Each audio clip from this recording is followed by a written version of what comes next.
आइए साथ मिलकर योग की एक वैज्ञानिक खोज का प्रारंभ करें, जहां आप वैज्ञानिक हैं और प्रयोगशाला है आपका हृदय, और आप ही हैं परिणाम। नमस्ते प्रिय भाइयों बहनों, भक्तजनों, मित्रों, आप सबको प्रणाम। आस्था पे आपका स्वागत है। कई बार अपने दिल में एक तरह का प्रश्न उठता है, मैं क्यों पैदा हुआ, मेरा मकसद क्या है, जीवन का ध्येय क्या है, अब क्या प्राप्त करने को है, क्या बनना है।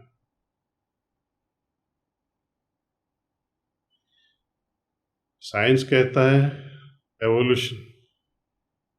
एवोल्यूशन को हिंदी में कहेंगे उन्नति या प्रगति या खुद का विकास। शरीर का तो विकास आप जानते हैं कैसे होता है। बूढ़े हो जाते हैं, वजन बढ़ा देते हैं या घुमा देते हैं।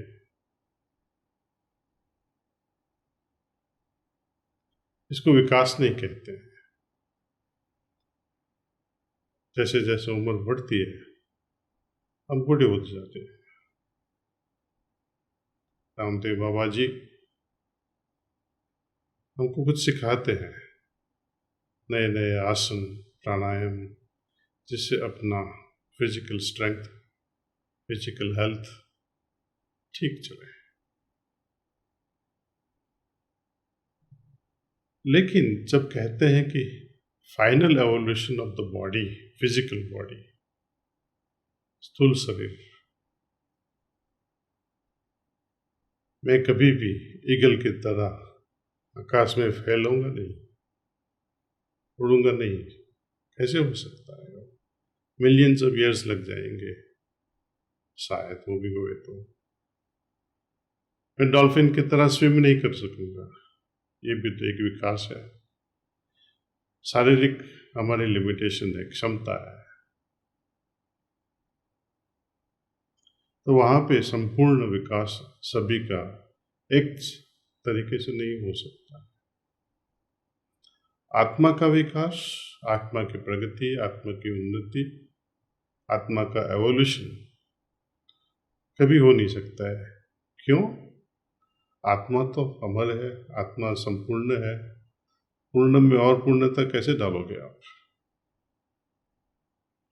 तो किसको बढ़ाना है? शरीर अंतिम एवोल्यूशन तक नहीं पहुंच सकता इन दिस लाइफ टाइम, और आत्मा, उसकी उन्नति भी पॉसिबल ही नहीं है आगे, क्योंकि खुद संपूर्ण है। तो किस चीज के विकास के बारे में हम बात कर रहे हैं?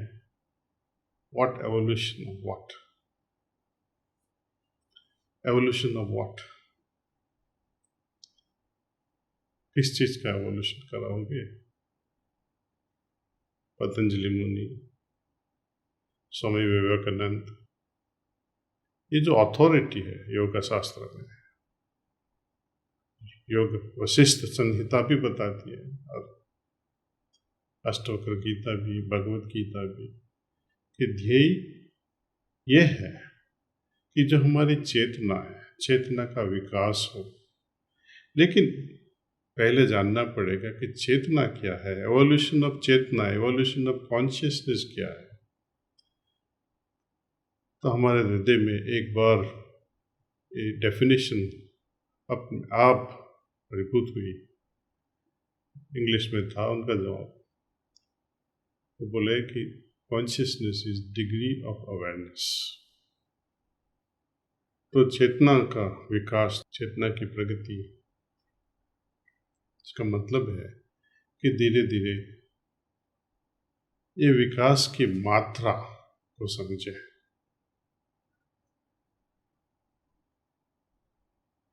Degree of awareness has to be understood.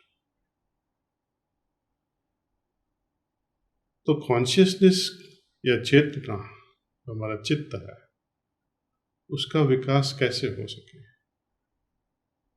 ये हमारा सूक्ष्म शरीर है, जैसे हमारा स्थूल शरीर, कारण शरीर और सूक्ष्म शरीर। तो खास फोकस रहता है सूक्ष्म शरीर।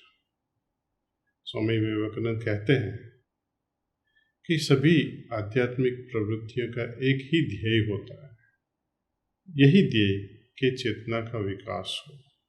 हमारे जो अभी की जो चेतना है उसको हम कंपेयर कर सकते हैं जैसे एक पानी की तरह, थिन फिल्म ऑफ वाटर। तो विवेकानंद जी कहते हैं कि ये जो पानी की परत है जिसको हम चेतना के साथ कंपेयर करते हैं, इमेजिन कि वो चेतना, हमारी जो अवेलेबल चेतना है, वो दो समंदर के बीच में सैंडविच हो गई हो। तो ये जो चेतना है, थिन फिल्म ऑफ वाटर, पानी का परत, उसको ऊंचे पहुंचाना, स्काई ऑफ सुपर कॉन्शियसनेस, पर चेतन आगे पहुंचना है।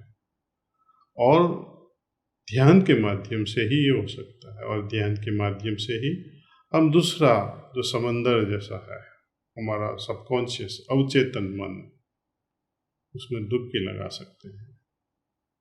और धीरे धीरे धीरे ये जो परत, थिन फिल्म ऑफ वाटर जैसी हालत है, उसको हम दोनों तरह, दोनों डायरेक्शंस में, अवचेतन एवं पराचेतन की और अपनी चेतना को घुमा देते हैं। तो उसका ब्रॉडबैंड हो जाता है। It's no longer narrow bands consciousness. ध्यान के माध्यम से हमारी चेतना हर चेतन आकाश की ओर उड़ने लगती है। और वही साधना से हमारी चेतना अवचेतन के समंदर में भी डुबकी लगाने को सहायता देती है। ये ध्यान के माध्यम से ही होएगा और कोई तरीका है ही नहीं। ध्यान के माध्यम से ही हमारी चेतना का एवोल्यूशन होएगा। तो हम आगे देखते हैं चेतना क्या है। चेतना जब हम समझने की कोशिश करते हैं तो तीन और चीज हमारे दिमाग के सामने आ जाती है। सूक्ष्म जो शरीर है वो चित्त, मनस, बुद्धि एवं अहंकार से बनी हुई है। सिर्फ ये चार भी नहीं है, चार ये मेन है। चेतना को अलग नहीं समझना है।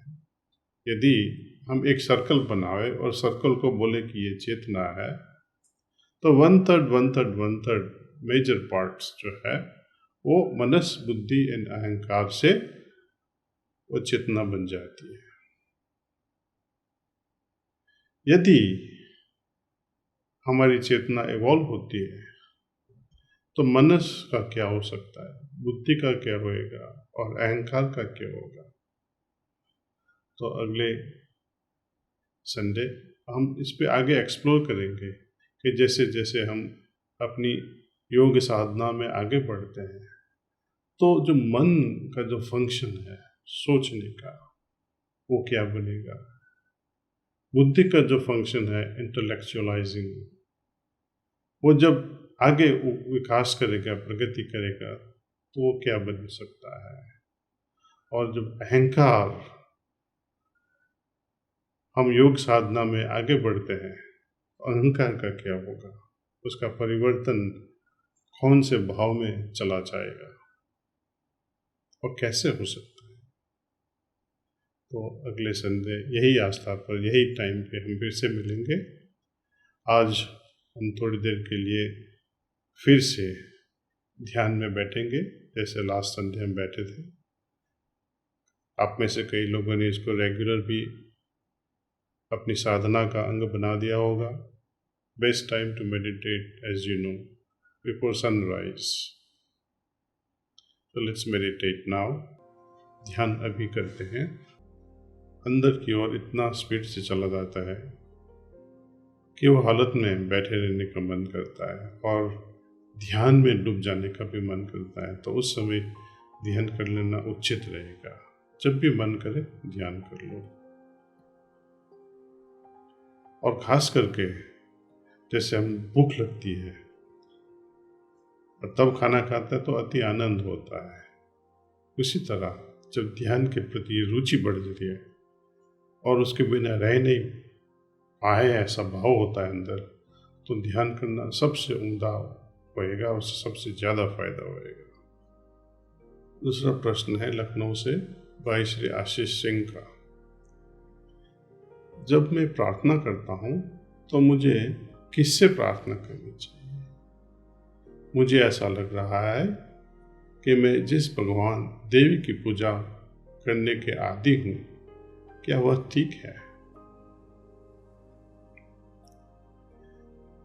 जब हम प्रार्थना करते हैं तो हम मालिक से करते हैं, ईश्वर से करते हैं, भगवान से करते हैं।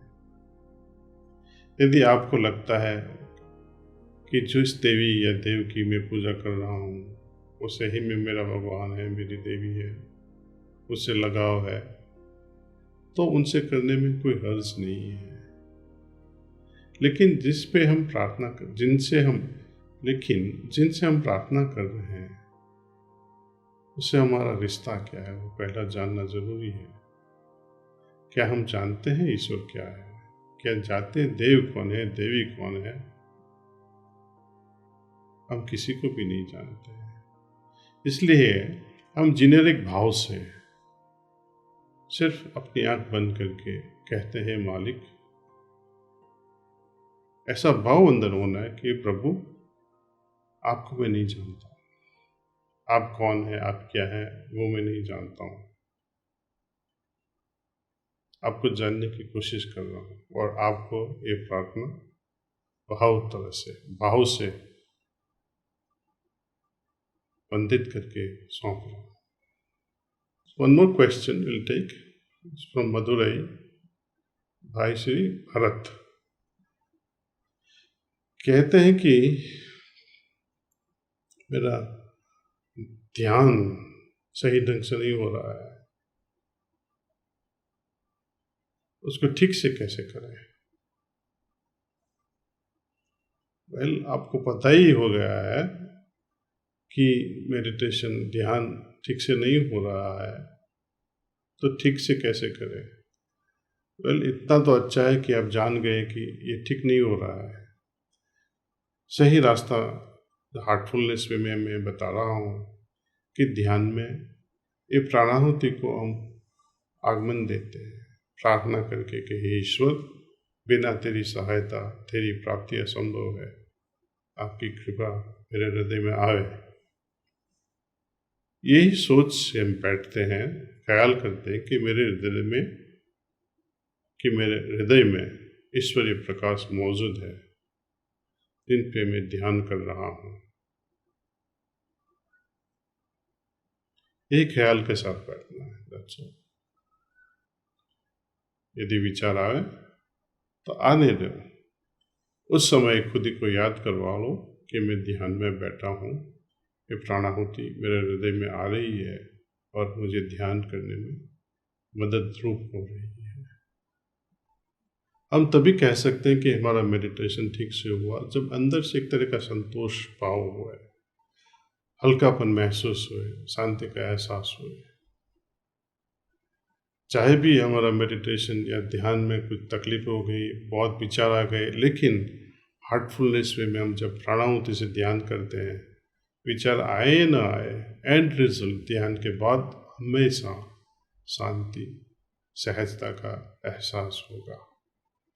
तभी मान जाइएगा कि हाँ, मैंने ध्यान ठीक से किया है। यहाँ पे हम ध्यान ईश्वरीय प्रकाश जो हमारे हृदय में मौजूद है उस पे करते हैं और ख्याल रखते हैं कि प्राणाहुति हार्टफुलनेस सिस्टम के द्वारा हमारे हृदय में आ रही है और उस पे मैं ध्यान कर रहा हूँ। बहुत धन्यवाद। फिर अगले हफ्ते हम आस्था पे मिलेंगे।